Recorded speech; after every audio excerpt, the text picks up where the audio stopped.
وقتی گرفتم خوندم، انگلیسی هست و این کتاب پیغامی برای من داد و مدت‌های زیادی هست که این نویسنده رو میشناسم ولی کتابش رو نخونده بودم. اسمش هست جان پایپر، نویسنده خیلی مشهوری هستش و اسم کتاب هست Don't Waste Your Life. زندگی تو تلف نکن. درست میگم فرمانم؟ Don't Waste Your Life. چند تا چپترش خوندم، دیدم که خیلی چیزها برای گفتن داره. مدت زیادی هست که راجع به این موضوع فکر میکنم. هدف از زندگی چیه؟ یکی از بزرگترین سوال‌هایی که انسان‌ها دنبالش می‌گردن، هدف از زندگی چی هست؟ و هنوز که هنوز جستجوی در این سوالشون هستن که هدف از زندگی چی هست و برای چی اومدن و به کجا دارن میرن و چیکار میخوان بکنن با این زندگی که اونها دارن. و جان پایپر قشنگ داره اینجا در چپتر اول به ما میگه که Don't waste your life. چیکار میکنی با زندگی خودت؟ اگه کتاب مقدساتون رو داریم، بیشتر 2000 سال پیش پولس رسول راجع به این موضوع صحبت کرده که میخوایم ما بریم به کتاب مقدس نگاه بکنیم. اول قرنتیان باب 6 آیه 19 و 20 که راجع به این موضوع صحبت میکنه. ولی ذره بازش بکنیم ببینیم واقعا خداوند چی میخواد به ما بگه. من مطمئنم که خداوند برای این سوال جواب میده. اول قرنتیان باب 6 آیه 19 و 20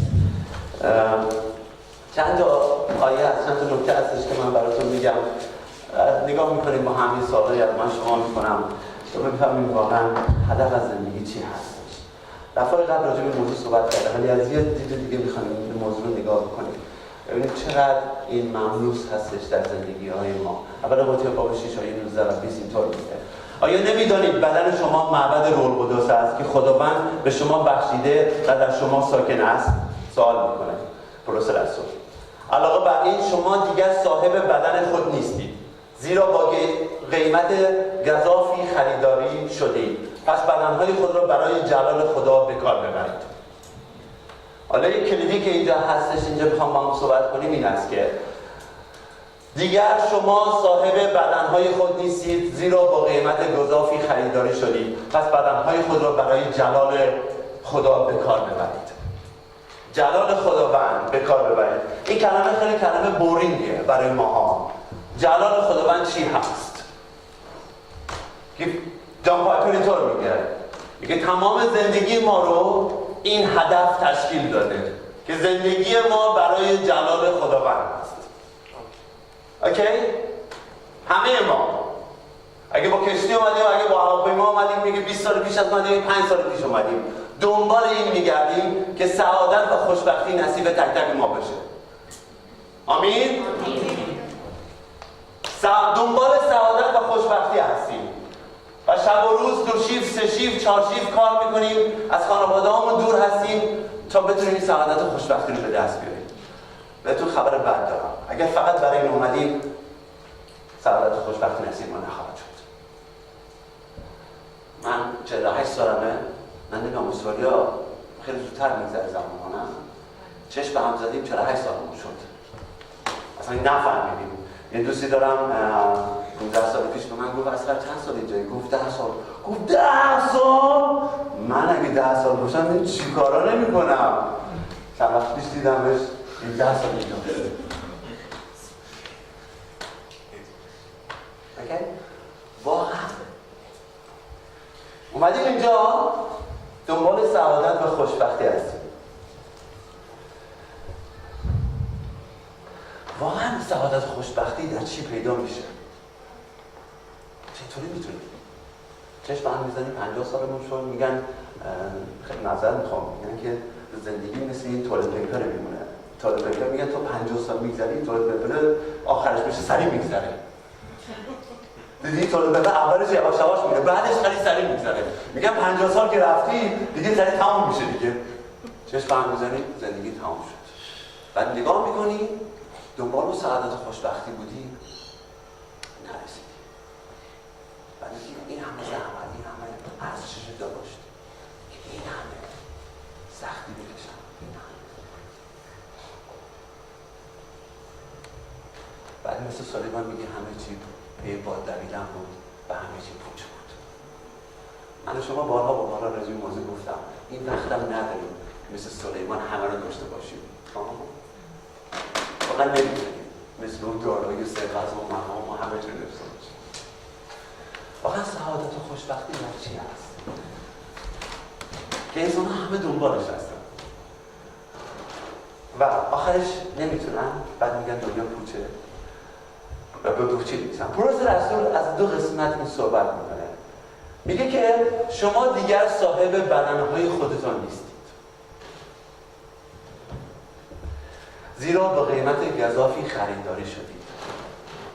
میگه شما صاحب این بدنهای جسمانی که تشکیل میشه از تمام اعضای بدن خودتون دیگه صاحبش خودتون برم نیستید. متوجه میشید؟ یعنی این بدن دیگه دست شما نیست که هر کاری میخواد باش بکنید، ابیوزش بکنید، سشیف کار کنید، چاشیف کار کنید، بخواید با اون سعادت و خوشبختی برسید. دوستان عزیز، مال شما نیست. میخواد بکنید، به قول انگلیسی ها up to you، برو انجامش بده. بدنهای ما مال ما نیست. این بدن ما مال خدا هست و با قیمت گزافی خریدار شده و ما قیمت رو میدونیم. خون گرانبهای عیسی مسیح، با اون قیمت خریدار شدیم. اگر نمیفهمیم، اگر ما مسیحی نیستیم، اینو نمیفهمیم، واقعا من چیزی ندارم بگم. اگر رو درک بکنیم و بفهمیم با چه قیمتی این خریداری شدیم، در پوست گوشت خودمون میگنجیم و میگیم خدای تو رو شکر میکنیم، تو ما رو خریدی با یه قیمت اضافی که ما لایق نبودیم، باید میمردیم. اگر بفهمیم، درک بکنیم جهنم دوری از خدا، وقتی خدا نیست هر جا میتونه جهنم باشه. اگر امروز من و شما در اینجا زندگی میکنیم، خدا باران خودش رو بر نیکان و بدان میریزه به خاطر محبت خودش هست که بر همه هست. وقتی اون بره، محبت خدا بره، دنیا برای ما جهنم میشه. اگه این رو بفهمیم و درک بکنیم که خدا ما رو چقدر دوست داشته و با قیمت گزافی خریده، در پوستای خودمون نمی‌کنیم. زندگی‌های ما مال خودمون نیست، بدن‌های ما مال خودمون نیست و صاحب بدن‌های خودمون نیست. وقتی به بدن‌های خودمون نگاه می‌کنیم، افکارش که با جسم و با روح داریم صحبت می‌کنیم، افکار ما هست.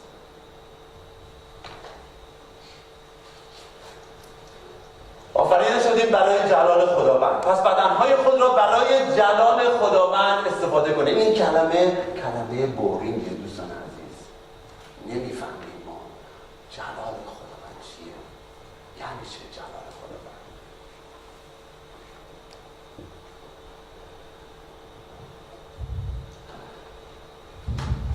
نمیفهمیم.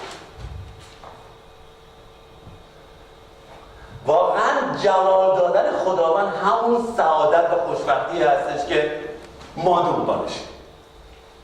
دوباره تکرار میکنم، وقتی ما بدنهای خودمون رو که با قیمت گرامی گزافی خریداری شده برای مقاصد خدا استفاده میکنیم و جلال میدیم، اون وقت سعادت و خوشبختی نصیب ما میشه. متوجه میشید یا نه؟ وقتی دنبال اراده و جلال خداوند میریم، اون وقت از سعادت و خوشبختی نصیب ما میشه. دوباره بگم اینو.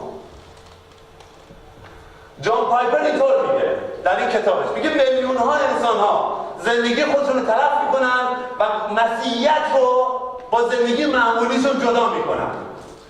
زندگی مسیحی من یه طرف، زندگی جلال دادن من یه طرف. این دوتا نیست دوستان عزیز. این زندگی دنیویمه، بعد من دوباره با سعادت و خوشبختی و پول و ثروت و خونه و ماشین و اینا باشم و اینجا مسیحه، قسمت دومه. هر چند وقت مسیحی میادم اینجا در جلاش میدم. ما نمیتونیم زندگیمونم به دو قسمت تشکیل بدیم. ما دو قسمت در زندگی نداریم در مسیحیت. یکی از بزرگترین مشکل‌های ما هست. ما زندگی روحانی داریم و زندگی جسمانی داریم. هر چند وقت هم روحانیت رو میاریم تو جسمانی، در جسمانی هم میاریم داریم.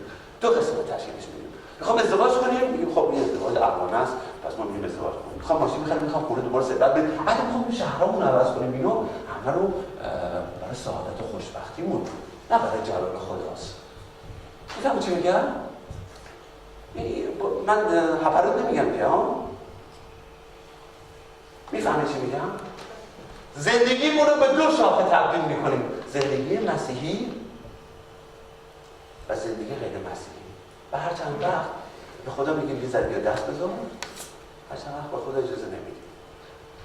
و بعد اگه عمری بکنیم 70-80 سال رو میکنیم، بعد بگیم که چیکار کردیم. خدا به ما رحم کن از اینجا نریم، قلبمون وای نسته نریم.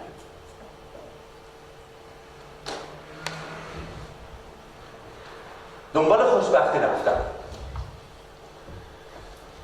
زندگی مسیحی جلال دادن خداوند هست. ما زندگی مسیحی میکنیم تا خداوند رو جلال بدیم. عیسی مسیح میگه چی میگه؟ میگه این دو قسمت تشکیل نمیشه، چون ما نمیتونیم زندگی رو جدا کنیم. در متی باب 16 آیه 25 اینطور میگه: زیرا هر که بخواهد، متی 16:25، زیرا هر که بخواهد جان خود را حفظ کند آن را از دست میدهد، اما هر که به خاطر من جان خود را فدا کند آن را نگاه می‌دارد. در واقع اینطور میگه هر کی میخواد زندگیش نگه داره باید به من بده. اینطور میگه بهتره زندگی رو به مسیح بدی تا زندگی رو تلف کنی. متوجه میشید؟ میگه بهتره زندگی رو بدی به خدا تا اینکه وقتی تو تلف کنی دنبال خوشبختی سعادتی که هیچ وقت بهش نمیرسی.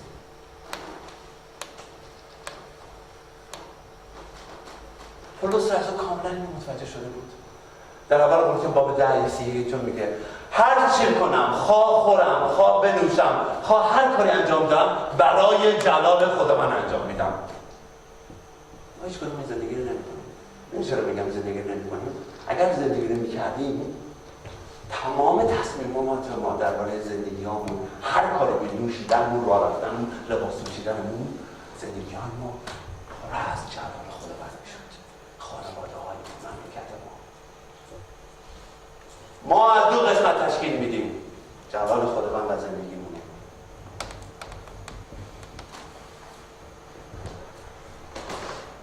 پولس رسول کاملا متوجه شده. گفت اگه حتی بمیرم برای من خوشبختی است، چون به اون میرسم. حتی متوجه شده بود در مرگم باز خوشبختی و سعادت هست. من شما نمیفهمم. خودم بنوشم، راه برم، هر کاری میکنم برای جلال خداوند است. وقتی این کار انجام میدیم، تمام افکار ما، فکرهای ما شاید به نظر شما بورینگ بشه. یا بعد از یه طرفی مذهبیش داریم. من بهتون میگم اگر در این زندگی قرار بگیری یکی از هیجان انگیزترین زندگی ما هستش. وقتی درش نیستی بورینگه. وقتی درش میری تمام افکار تو، فکر تو، کار تو، شغل تو، هر کاری انجام میدی برای جلال خداوند است. اون وقت هستش که قسمت دوم این زندگی سعادت و خوشبختی نصیب من میشه. دوستان عزیز، اون وقت هست یک شادی حقیقی قلب‌های ما رو بگیره. میدونی این شادی عمیق، خوشبختی عمیق در چه صورتی میاد؟ در موقعی میاد که ما اطاعت میکنیم از کلام خداوند. شادی حقیقی وجود ما رو در بر میگیره وقتی که از کلام خداوند اطاعت میکنیم. این اطاعت کردن یکی از سرهای بزرگ خداوند. من همیشه این اطاعت میدم به روز خدا میافتم، همیشه هم قربانیار میدم. آرامش دارم چون منزی هستم. این آرامش، شادی و خوشی وجود ما رو در بر میگیره که با هیچ چیز قابل مقایسه نیست.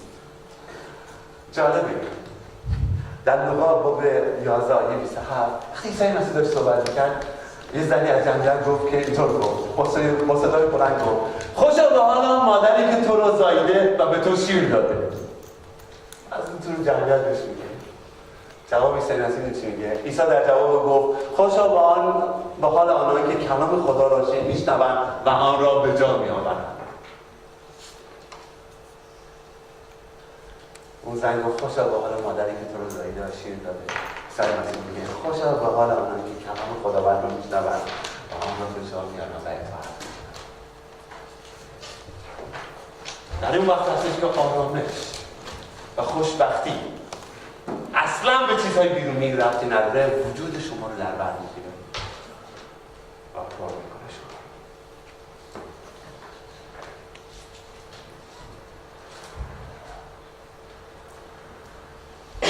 واقعا همینه. ما دنبال سعادت و خوشبختی میگردیم، اون شادی. تمام این کارهایی که میکنیم، داستانی هستن بچه‌های وایرسالی همش میگن، این دفعه به شما میگن یه مردی هست سر گدا نشسته داره گدایی میکنه، بعد بهش میگن یه نفر رد میشه میگه چرا گدایی میکنی؟ میگه خب چیکار کنم؟ میگه خب گدایی نکن. میگه خب چیکار کنم؟ میگه که خب برو درس بخون. بعد میگه که خب درس بخونم چی بشه؟ خب اگه درس بخونی خب پولدار میشی. گفت خب پولدار بشم چی میشه؟ خب پولدار بشی میری خونه میخری. خب خونه بخرم چی میشه؟ خب میری میشینی زندگی میکنی. خب اونجا رسیدم خب آرامش داری. همین الان اینجا نشستم من آرامش دارم. چرا هم باید همه کارا رو انجام بدم؟ اوکی؟ آرامش و شادی یه چیزی هست که از درون میاد. قربونتون برم. اصلا با چیزهای بیرونی کاری نداره. اگر اونو بفهمیم و درک بکنیم، در خداوند زندگی کنیم، تمام حرکت‌های ما، تفکر ما، فکر ما، غذا خوردن ما، همه برای جلال خداوند باشه، اون شادی که تمام وجود انسان رو میگیره ما رو میگیره. ما اصلا نگران نخواهیم.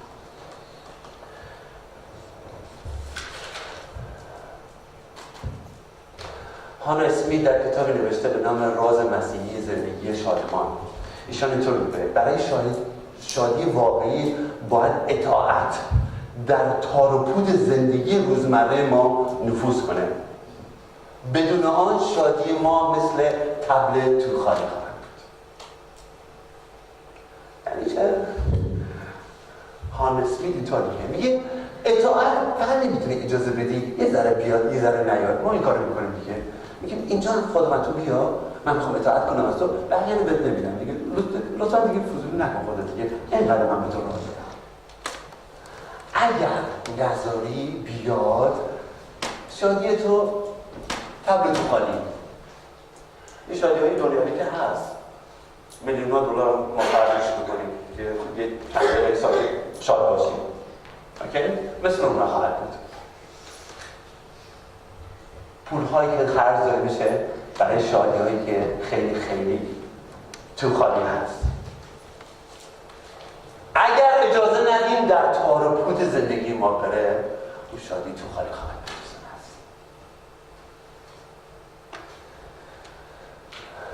شادی در وجود ما باید باشه. بعضی از ما فکر می‌کنیم بیایم کلیسا یه چند سورت بخونیم، دعا بکنیم و شاد میشیم ولی یه هفته‌مون بس نمی‌گیم. شادی تو خالی خواهد بود. ما هستیم که سال‌های بار داریم انجام می‌دیم. میایم اینجا سورت می‌خونیم، احساس آرامش می‌کنیم، دعا می‌کنیم، میگیم برای این یه هفته‌مون بس نمی‌گیم. این هفته‌مون بزنم پشت سر بگذارم. ولی شادی تو خالیه. باید بذاریم اطاعت کردن تمام وجود ما رو، تمام زندگی ما رو در بر بگیره. اون وقت هستش آرامش واقعی در وجود ما خواهد آمد. و به حساب بنک اکانت کار نداره. چقدر تو حساب ما پول باشه یا نباشه. بعضی از ماها تلاش این هستیم که شادی رو به دست بیاریم، از این کلیسا به اون کلیسا، از این موعظه به اون موعظه، از اون به اون بریم، همش دنبال واعظ، دنبال موعظه، دنبال این بر می‌ریم که بتونیم شادی رو به دست بیاریم. دوستان عزیز، شادی فقط از اطاعت از کلام خداوند. انسان ها میان و میرن، کلام خداوند اگه باقی بمونه. دوستان عزیز، اطاعت از کلام خداوند. اگه این کلیسا عوض کنیم، الان بودم بدیم این کلیسا خیلی مشهور بود، بودم بریم این کلیسا بریم چیه؟ مثل اینکه میخوام بریم شاپینگ. الان کورس اسپشیال کرده، بریم کورس، بعدا بریم ولبورس. همش در صدد این هستیم که تلاش میکنیم که شادی رو به توسط کلیسا جامعه میدن. نمیدونم که شادی در اطاعت از کلام خداوند زندگی ما رو میگیره.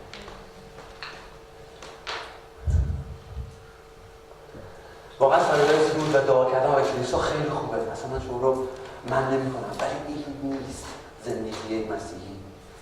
زندگی مسیحی، آرامش مسیحی در اطاعت. دوستان عزیز، من یه اطاعتی به شما بگم. اطاعت در چیزهای کوچیک.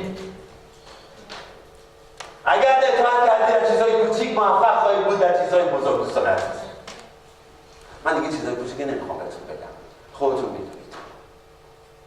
اگر در چیزهای کوچیک امین باشید، خداوند در چیزهای بزرگ به شما اعتماد خواهد کرد. خوشی. بعد وقتا ما تظاهر به خوشی میکنیم که یکی از بزرگترین مشکل‌های ما هستش. مثل اینکه فرزندانمون ببینن ما رو دیگه عادت کردیم دیگه، تظاهر میکنیم که شادیم و وقتی مخصوصا میخوام دعا بکنیم برای غذا برای چیزی باید بکنیم دیگه، پیش بچه‌هامون دیگه باید تظاهر کنیم. خدا من دو تا شکر میکنم بعد تمام میشه، چشمون باز میکنیم بچه‌هامون فوش و بعدی میاد میگیم. تظاهر کردن و اصلا روی سپاسگزاری رو نداریم و یواش یواش صحبت‌های ما به تظاهر تبدیل میشه.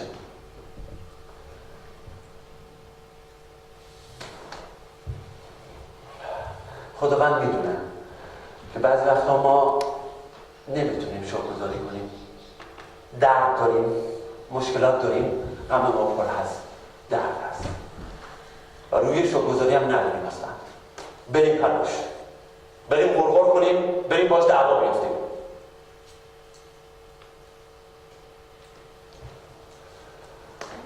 افکورس که خداوند میگه به ما در همه چیز شاد باشید. به شما میگویم شاد باشید. فیلیپیان باب 4 آیه 4. پیوسته در خداوند شاد باشید. باز هم میگویم شاد باشید.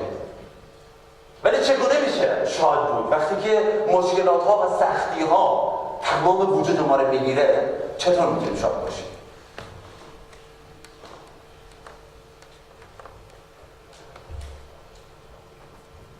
پیوسته در خداوند شاد باشید، باز هم میگویم شاد باشید. ولی چگونه میشه شاد بود؟ پس دایی بعدش چطور میگه؟ نگران هیچ چیز نباشید. چطور میشود نگران نبود دوستان عزیز؟ خود عیسی مسیح میگه نگران نباشید، چه بپوشید، چه بخورید، چه بنوشید. این عیسی مسیح میگه چی میخواد بگه و پولس میگه چی میخواد بگه؟ میگه با نگران کردن خودتون هیچ چیزی حل نخواهد شد. برعکس میگه که این کار میتونید بکنید. داره یه 7 اینطور میگه با دعای مثبت میگه، بلکه همیشه در همه جا با دعا و مناجات و سپاسگزاری تقاضای خود را در پیشگاه خداوند ابراز کنید. نمیگه شاد باشید به خاطر شرارتی که اتفاق افتاده در زندگیشون. پدری که بچه‌ش رو از دست داده چطور میتونه شاد باشه؟ این آیه اصلا معنی نمیده. چطور میتونه شاد باشه؟ راجع این موضوع صحبت نمیکنه. دیگه ما الان دیگه یواش‌یواش یاد گرفتیم. دیگه الان ما روحانی شدیم. خداوند در کنترله. بابا بچه من مرده. چطور میتونم؟ خداوند گفته شاد باش، همیشه شاد باش. چطور میتونم شاد باشم؟ برای شرارتی که اتفاق افتاده تو دنیا، برای من چطور میتونم شاد باشم؟ راجع به این صحبت نمیکنه. میگه بلکه همیشه در هر مورد با دعا و مناجات و سپاسگزاری در تقاضای خودتون رو نزد خداوند بگید. وقتی داستان برادرهایی که میشنوم بچه‌ش رو از دست میده و بچه‌ش میمیره در صحنه تصادف و میره تو بیمارستان و با گیتار داره میزنه، شکرگزاری میکنه و سرود میخونه، این آدم دیوانه نیست، عقلش هم از دست نداده. میدونه چرا این کاری میکنه؟ شاده. میدونه که این بچه جای خوبی رفته.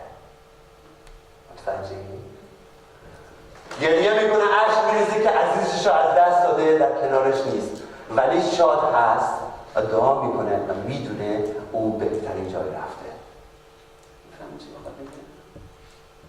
میگه نگران نباشید، بلکه با دعا و مناجات و سپاسگزاری، شکرگزاری تقاضای خود رو نزد خدا ببرید. میدونید نتیجه اون چی میشه؟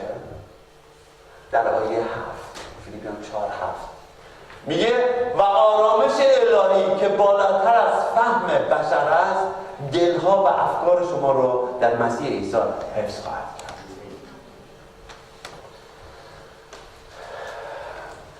آرامش الهی که بالاتر از فهم بشر، ما نمیفهمیم و درک نمی‌کنیم و دنیا نمیتونه ما رو بفهمه، اون ما رو شاد میکنه و دلهای ما رو و افکار ما رو پر از عشق میکنه و میتونیم بفهمیم زندگی ما رو. زندگی ما چی هست دوستان عزیز؟ دنبال چی میگردیم؟ یکی از بزرگترین مشکل‌های ما که اومدیم تو این کشور برای خودمون هدف‌هایی گذاشتیم. الان اومدیم با حقیقتی آشنا شدیم که با اون هدف‌های ما دور در نمیاد. پدر مادرهای ما، زن ما، همسر ما، شوهر ما، فامیل‌های ما همه زیر فشاریم که میگم بابا چیکار کردی بعد از 30 سال؟ حسن حسین این کارو کرد، تو چیکار کردی؟ نیست؟ هست نیست؟ ساسان توسلی برادر عزیزمون ایشون پدرش فرستادین و آمریکا که دکتراش بگیره. بعد با مسیحیت آشنا شد رفت دکترای الهیاتشو گرفت. پدرش گفت من تو رو فرستادم چیکاره میشی؟ تو چی شدی؟ اوکی؟ خداوند مسیرهای زندگیمون رو عوض نمی‌کنه. ما با افکار و فکرهای اومدیم اینجا، چه میدونم، اومدیم با این خدای دارم روبرو میشیم که ما دارم نشون میده خوشی، سعادت، خوشبختی چی هست. مسیرمون با دعوتش کنیم. دنبال مسیر رفتن احتیاج به فداکاری داره دوستان عزیز. اگر میخوای جانت حفظ کنی باید اول اون رو از دست بدی دوستان عزیز.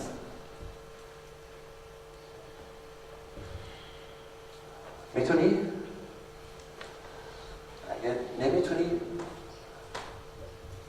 زندگی سعادتمندی که خدا تو رو برای اون آفریده نخواهی داشت دوستان عزیز.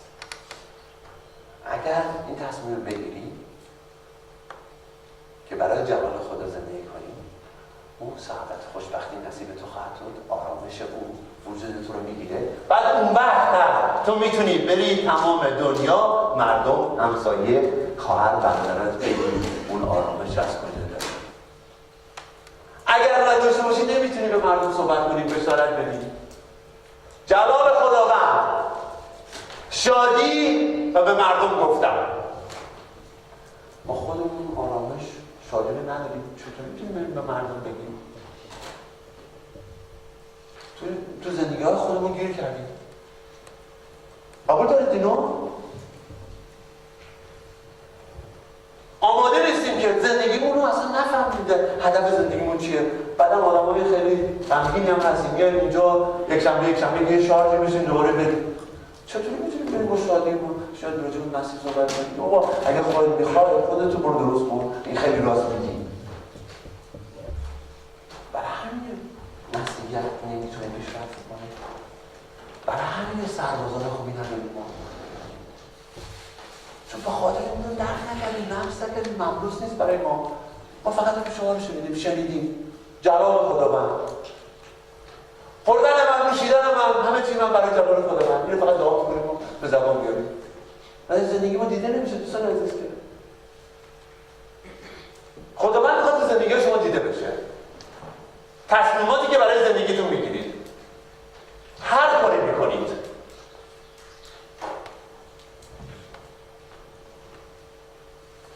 اون وقت هست شما میتونید کلام خداوند به دیگران برسونید و مورد استفاده قرار بدید.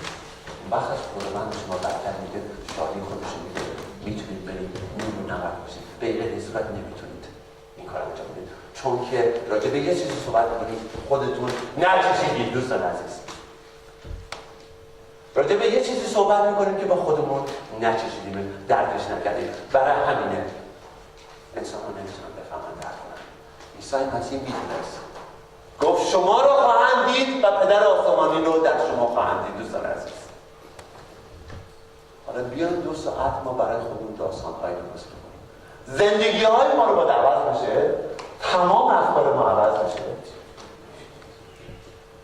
شادی در درون ما، از درون ما بیاد بیرون و بتونیم بشینید، نمیخواد حرف بزنید دوستان عزیز. بشینید، شادی و نشاد نسیم تمام دور براتون در بر میگیره و وقت هستش مثل عطر خوشبویی برای عیسی مسیح خواهید بود.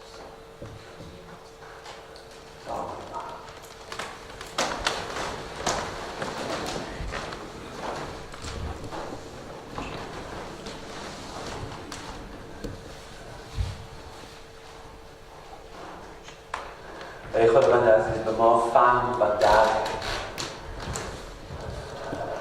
به ما بده پدر تا 2 روزه عمر زندگیمون رو خداوند عزیز برای تو بدیم پدر. اگر ندیم زندگی ما تلف میشه خداوند عزیز پدر. اگر اون رو میخوایم به دست بیاریم با افکار خودمون رو از دست خواهیم داد پدر، ولی اگر به تو بدیم اون رو به دست خواهی آورد. دعای من این است که کلیسای خودت رو مجهز کنیم، ما رو بیدار کنیم تا بتونیم اراده تو در زندگی‌های خودمون بفهمیم پدر. تمام کارهایی که می‌کنیم با پروز همزبان شده، چه می‌خوریم چه می‌آشامیم چه راه می‌ریم، همه و همه برای جلال نام تو باشه. و در اون وقت هست ای خداوند عزیز که می‌تونیم از تو اطاعت کنیم. اطاعت تو برای ما آسون خواهد بود خداوند، چون کارهای اولی رو انجام دادیم، تماما کارهامون رو کردیم تا تو رو جلال بدیم و اطاعت آسون‌تر خواهد بود. ای خداوند عزیز، به ما کمک کن به توسط رجوع خودت پدر، با افکار و انگیزهایی که اومدیم در این کشور در این دنیا ای پدر، اگر از تو نیستی خداوند عزیز زندگی‌های ما دور کنه پدر، چون که برای ما شادی و آرامش نخواهد آورد پدر عزیز. کلیسای خودت رو خداوند عزیز برکت بده به ما، همینطور که گفتم فهم و معرفت خودت رو بده تا بتونی خداوند عزیز اونجوری که تو میخوای زندگی کنی، نه اونجوری که خودمون میخوایم خداوند عزیز. تو رو شکر میکنم برای کلیسای تو، برای اعضای کلیسای تو، برای احتیاجات ما، طبق اراده خودت احتیاجات ما رو برطرف کن ای خداوند عزیز. اگر من ای خداوند عزیز جان من گرفته بشه و جای خداوند عزیز برای تو باشه بدم، تو به دوست دارم خداوند عزیز. من میخوام زندگی ما تقدیم به تو بکنم و دعای من برای تک تک کلیسایی هست خداوند عزیز، زندگی‌های خودمون رو به دست‌های تو بسپاریم خداوند. تو شبان نیکوی ما هستی ای پدر، تو میدونی خداوند عزیز، تو استاد نیکو هستی، تو راه هستی خداوند عزیز. بذار به تو اعتماد کنیم خداوند عزیز، تو طبیب محبوب هستی. زندگی های ما رو به دستای قدوس تو بسپارم خداوند، در نام عیسی مسیح آمین. می‌سرایم سرودی تازه در صبحی تازه، بهرت عیسی می‌نوازم آهنگینا با قلبینا، بهرت عیسی می‌گذارم در مذبحت این روح و جان و جسم خود تا بریزم از آسمان آن آتش روح القدس. می‌سرایم سرودی تازه در صبحی تازه، بهرت عیسی